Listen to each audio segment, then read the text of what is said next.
antisipasi ancaman-ancaman seperti teror, kemudian tindak kejahatan lainnya seperti pencurian atau segala macam.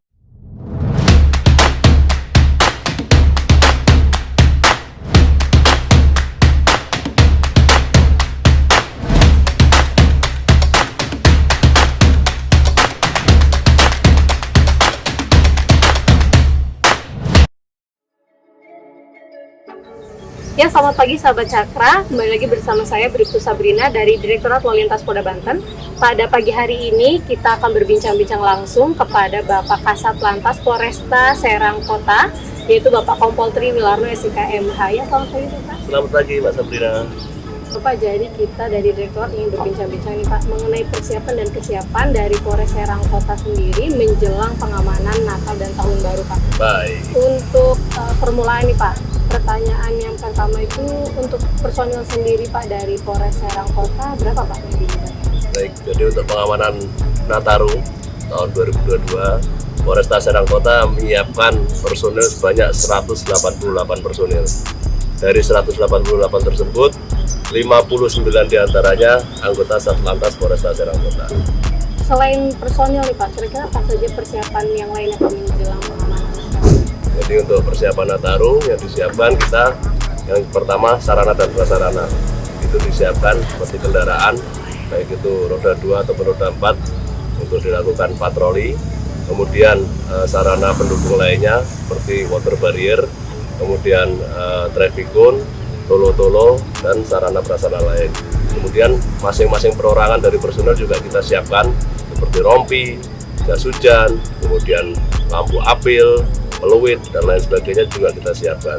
Kemudian persiapan lainnya kita juga sudah melakukan beberapa rapat koordinasi dengan instansi terkait, baik itu Dishub, PUPR, Dinas Kesehatan, ataupun yang lain, yang pendukung lainnya, sehingga kita akan siap untuk menghadapi operasi Natal dan Tahun Baru tahun 2022 ini. Untuk tahun ini Pak, kira-kira tempat-tempat yang menjadi fokus pengamanan untuk Polres Serang Kota sendiri itu di mana? Untuk kegiatan Nataru ini fokusnya yang pertama pastinya kegiatan ibadah, yaitu kegiatan ibadah di gereja-gereja, karena sesuai dengan judulnya Natal dan Tahun Baru. Itu fokus ibadahnya untuk teman-teman yang dari Nasrani yang sedang melaksanakan ibadah, itu kita amankan di situ. Kemudian selain itu juga pastinya ada kegiatan-kegiatan lain karena di sini libur, yaitu kegiatan mudik dan kegiatan wisata. Untuk kegiatan mudik kita fokus dengan jalur mudiknya, terutama yang melewati jalur arteri. Kemudian tempat-tempat wisata. Tempat-tempat wisata sendiri kalau di wilayah Polresta Serang Kota yang cenderung akan ramai, diprediksi akan ramai. Yang pertama di Banten Lama, kemudian Pantai Kopek, kemudian MBS, kemudian Situ Tasikardi, kemudian pintu masuk Bukit Waruwangi. Untuk dari tempat-tempat tersebut kira-kira potensi apa Pak yang mungkin terjadi menjelang pengamanan Natal?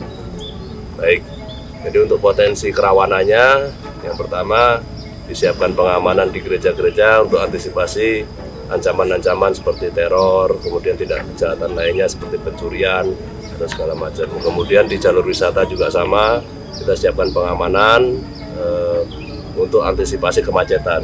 Jadi titik-titik macet yang rawan di wilayah hukum Polresta Serang Kota, yang pertama adalah di pertigaan Jiomas. Pertigaan Jiomas ini jalur dari Palima menuju ke Cinangka, di mana Cinangka itu merupakan kawasan wisata yang di wilayah Cilegon, akan tetapi jalurnya melalui wilayah hukum Polresta Serang Kota. Di situ tingkat kerawanan kemacetannya sangat tinggi, kemudian di situ akan dilakukan upaya-upaya. Selain itu Pasar Padarincang juga sama, itu jalur setelah dari Jiomas, itu kerawanan kemacetannya sangat tinggi. Kemudian tempat wisata lain yaitu Banten Lama, di sana diprediksi juga akan ramai dan akan terjadi kemacetan di sana. Kemudian Pantai Kopek juga diprediksikan pasti akan ada terjadi kemacetan di situ. Kemudian yang dari arah selatan atau dari arah Pandeglang itu diprediksikan ramai di wilayah di kawasan wisata MBS. Di situ jalur keluar masuknya diprediksikan akan menimbulkan kemacetan di situ.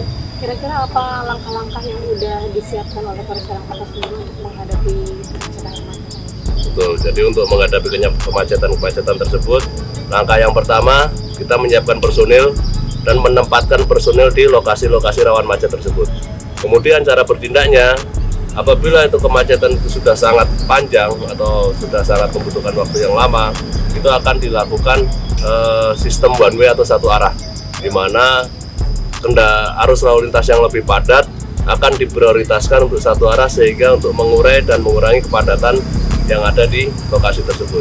Kemudian apabila situasinya masih kuning ataupun tidak terlalu padat, itu akan dilakukan rekayasa menggunakan bantuan alat-alat pembatas jalan seperti barrier ataupun traffic cone, sehingga kendaraan-kendaraan bisa melaju tanpa adanya persimpangan, sehingga arus lalu lintas di situ akan menjadi lebih lancar.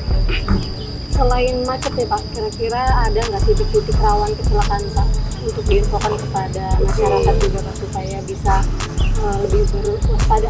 Iya, memang kecelakaan ini benar-benar yang kita hindari, jangan sampai terjadi pada siapapun. Ya, oleh karena itu ada baiknya kita tahu lokasi-lokasi mana sih yang rawan kecelakaan di wilayah Polresta Serang Kota. Yang pertama yang sangat rawan sekali yaitu jalur mulai dari Taman Kopassus sampai dengan perbatasan Serdang atau Kramat Watu. Di situ jalurnya lurus, orang cenderung ngebut, kemudian tapi di situ jalannya bergelombang, jadi jalannya tidak rata, bergelombang, kemudian ada beberapa jalan yang berlubang. Kemudian yang kedua, jalur mulai dari Arimbi Atas atau jembatan Prisma depan Untirta sampai dengan perbatasan Kalodran, itu karakternya hampir sama. Kemudian yang ketiga, jalur dari Kota Serang menuju ke Pandeglang, itu tepatnya di wilayah Karundang, itu karakternya juga hampir sama. Di situ penyebabnya kebanyakan kecepatan tinggi sehingga mengakibatkan kecelakaan. Lalu apa langkah-langkah yang dilakukan oleh Polres Serang untuk meminimalisir angka kecelakaan? Untuk mencegah atau meminimalisir terjadinya kecelakaan, langkah-langkah yang sudah dilakukan Polresta Serang Kota, yang pertama tentunya kita melakukan survei jalur dengan instansi terkait sehingga bisa dilihat, bisa dievaluasi untuk mengadakan perbaikan-perbaikan di lokasi tersebut. Kemudian kami juga memasang beberapa spanduk ataupun himbauan di lokasi sehingga masyarakat bisa mengetahui bahwa di situ merupakan daerah rawan kecelakaan. Kemudian satu di wilayah Kramat Watu di dekat Gunung Pinang, kami juga memasang tugu kecelakaan. Jadi di situ ada tugu, di atasnya ada kendaraan yang pernah mengalami kecelakaan dengan rusak berat, itu sifatnya untuk mengingatkan bahwa di situ daerah rawan kecelakaan dan masyarakat jangan menyontoh sampai terjadi kecelakaan sampai yang separah itu. Kemudian kita juga melakukan pendidikan Dikmas kepada pendidikan masyarakat tentang bagaimana cara tertib berlalu lintas, bagaimana cara safety riding, melakukan pengendara yang baik dan bisa selamat dalam berkendara. Untuk pospam sendiri dari Polres Serang Kota apa ada Pak tips yang bisa untuk pos pengamanan sendiri, jadi pos pengamanan ini kita bangun atau kita buat untuk menghadirkan anggota di lokasi-lokasi yang rawan, akan tetapi di situ belum ada kantor polisi. Jadi yang pertama kita buat di rest area 68, itu jalur A dan B atau jalur yang mengarah ke Merak dan jalur yang mengarah ke Jakarta. Kemudian yang kedua pos pengamanan di Terminal Pakupatan. Kemudian yang keempat di Arimbi Bawah, Kemudian yang kelima pos pengamanan di Pasar Baros, di situ kerawanannya rame.